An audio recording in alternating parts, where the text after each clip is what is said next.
One of the world's most powerful, costs close to £100 million and can perform 16 quadrillion calculations every second. That's a number with a lot of zeros at the end.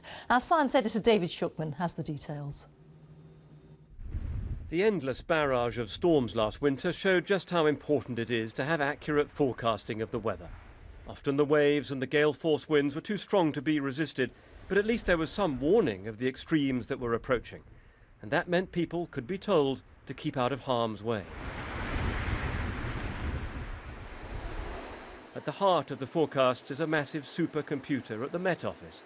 But what's announced today is a far larger and far more powerful version. In fact, one of the fastest computers in the world, all designed to generate forecasts that reach further into the future and give more detail on local areas. Just the kind of forecast we all need. Across the country, a network of radar towers gathers information about the rain. Understanding how our weather works, the conditions that produce rain, and why it falls where it does are all part of the effort to achieve better prediction. As an island nation, Britain has highly changeable weather, and forecasting it will never be foolproof. The Met Office has got things wrong before, but it says the new supercomputer will make a difference.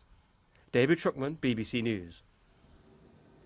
A British man who saved more than 600 Jewish children from the Nazis during the Second World War will receive the Czech Republic's highest state honour this afternoon. Sir Nicholas Winton, who's 105, arranged for trains to take the children out of occupied Czechoslovakia and for foster families he'd found in London to look after them. Our correspondent John Brain has more. He always described himself as just an ordinary man. But what Nicholas Winton achieved was anything but. 669 people owed their lives to this ever-humble English stockbroker. With Germany... Well, just a little while ago we were hearing about the new supercomputer for the weather. Who needs a supercomputer when we have Darren Bett here to tell us what's going on? Who told you to say that? No pressure, thanks Rita.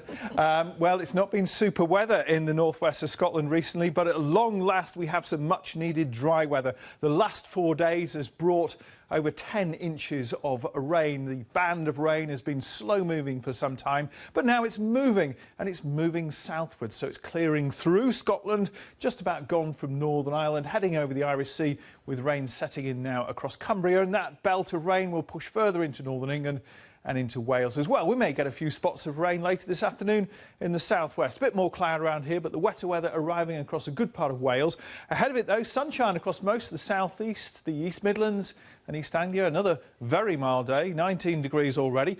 Much colder as this rain arrives, and particularly as it starts to clear away. And although it's drying off in Scotland and Northern Ireland and we're getting some sunshine, the temperatures are dropping, barely getting into double figures. So certainly a chilly feel here.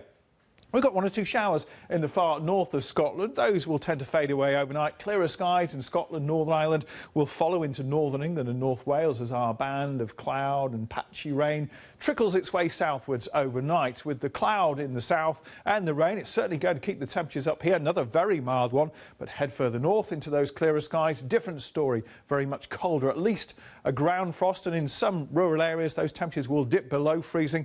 There may be some icy patches on some higher level roads. So tomorrow will be a day of contrast. Some bright weather and some sunshine for many northern areas. Much greyer, cloudier, duller, with some rain in the south and some mist and some hill fog too. And this rain will start to push northwards again, back into North Wales, parts of northern England.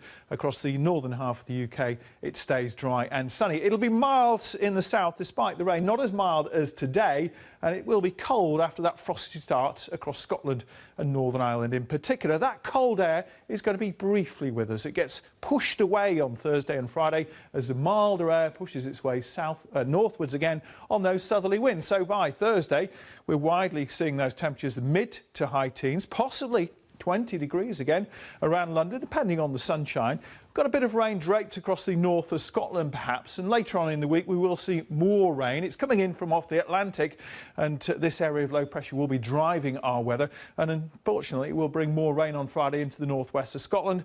Ahead of it though, we've got that mild air, and it could be the mildest Halloween on record. There you go. Very nice. Thank you very much, Darren. You're welcome. Now, a reminder of our top story this lunchtime.